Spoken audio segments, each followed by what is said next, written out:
नमस्कार दर्शकों एवं श्रोताओं। हमारी आज की कथा का शीर्षक है गाय का मूल्य। एक बार महर्षि आपस्तंबन ने जल में ही डूबे रहकर भगवत भजन करने का विचार किया। वे 12 वर्षों तक नर्मदा और मत्स्य संगम के जल में डूबकर भगवत स्मरण करते रह गए। जल में रहने वाले जीवों के वे बड़े प्रिय हो गए थे। तदनंतर एक समय मछली पकड़ने वाले बहुत से मल्लाह वहां आए। उन्होंने वहां जाल फैलाया और मछलियों के साथ महर्षि को भी खींच लाए। मल्लाहों की दृष्टि मुनि पर पड़ी तो वे भय से व्याकुल हो उठे और उनके चरणों में गिरकर क्षमा मांगने लगे। मुनि ने देखा कि इन मल्लाहों द्वारा यहाँ की मछलियों का बड़ा भारी संहार हो रहा है, अतः सोचने लगे, अहो, स्वतंत्र प्राणियों के प्रति यह निर्दयतापूर्ण अत्याचार और स्वार्थ के लिए उनका बलिदान कैसे शोक की बात है। भेद दृष्टि रखने वाले जीवों के द्वारा दुख में डाले गए प्राणियों की ओर जो ध्यान नहीं देता, उससे बढ़कर क्रूर इस संसार में दूसरा कौन है। ज्ञानियों में भी जो केवल अपने ही हित में तत्पर है वह श्रेष्ठ नहीं है, क्योंकि ज्ञानी पुरुष भी जब स्वार्थ का आश्रय लेकर ध्यान में स्थित होते हैं, तब इस जगत के दुखी प्राणी किसकी शरण जाएं। जो मनुष्य स्वयं अकेला ही सुख भोगना चाहता है, मुमुक्षुजन उसे पापी से भी महापापी बतलाते हैं। वह कौन सा उपाय है जिससे इनका सारा पाप ताप मेरे ऊपर आ जाए और मेरे पास जो कुछ भी पुण्य हो वह इनके पास चला जाए। इन दरिद्र विकलांग दुखी प्राणियों को देखकर भी जिसके हृदय में दया नहीं उत्पन्न होती, वह मनुष्य नहीं राक्षस है।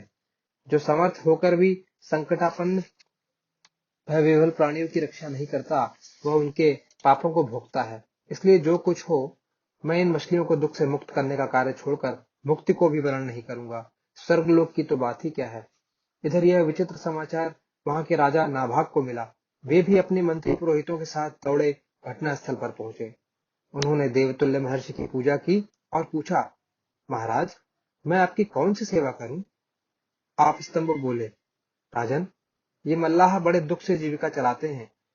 इन्होंने मुझे जल से बाहर निकालकर बड़ा भारी श्रम किया है, अतः जो मेरा उचित मूल्य हो वह इन्हें दो।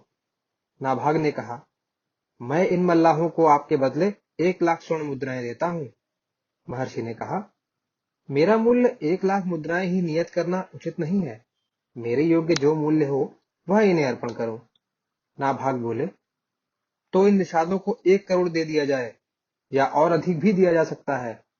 महर्षि ने कहा, तुम ऋषियों के साथ विचार करो।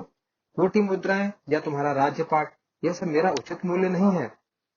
महर्षि की बात सुनकर मंत्रियों और पुरोहितों के साथ राजा बड़ी चिंता में पड़ गए। इसी समय महातपस्वी लोमश ऋषि वहां आ गए। उन्होंने कहा, राजन, भय न करो, मैं मुनि को संतुष्ट कर लूंगा। तुम इनके लिए मूल्य के रूप में एक गौ दो, क्योंकि ब्राह्मण सब वर्णों में उत्तम है। उनका और गौओं का कोई मूल्य नहीं आंका जा सकता। लोमश जी की यह बात सुनकर नाभाग बड़े प्रसन्न हुए और हर्ष में भरकर बोले, भगवान, उठिए उठिए, यह आपके लिए योग्यतम मूल्य उपस्थित किया गया है। महर्षि ने कहा, अब मैं प्रसन्नता पूर्वक उठता हूं। मैं गौ से बढ़कर दूसरा कोई ऐसा मूल्य नहीं देखता जो परम पवित्र और पापनाशक हो। यज्ञ का आदि, अंत और मध्य गौओं को ही बताया गया है। ये दूध, दही, घी और अमृत सब कुछ देती हैं। ये गौएं स्वर्गलोक में जाने के लिए सोपान है। अस्तु, अब ये निषाद इन जलचारी मछलियों के साथ सीधे स्वर्ग में जाएं। मैं नरक को देखूं या स्वर्ग में निवास करूं, किंतु मेरे द्वारा जो कुछ भी पुण्य कर्म बना हो, उससे ये सभी दुखार्त प्राणी शुभ गति को प्राप्त हों। तदनंतर महर्षि के सत्संकल्प एवं तेजोमयी वाणी के प्रभाव से सभी मछलियां और मल्लाह स्वर्गलोक में चले गए। विभिन्न प्रकार के उपदेशों द्वारा लोमश जी तथा आपस्तंभ जी ने राजा को बोध प्राप्त कराया और राजा ने भी धर्ममयी बुद्धि अपनाई। अंत में दोनों महर्षि अपने अपने आश्रम को चले गए। यह कथा स्कंद पुराण से ली गई है। आशा करता हूं आपको यह कथा अवश्य पसंद आई होगी। अगर ये कथा आपको रोचक लगी हो तो कृपया मेरे चैनल को सब्सक्राइब करें। धन्यवाद।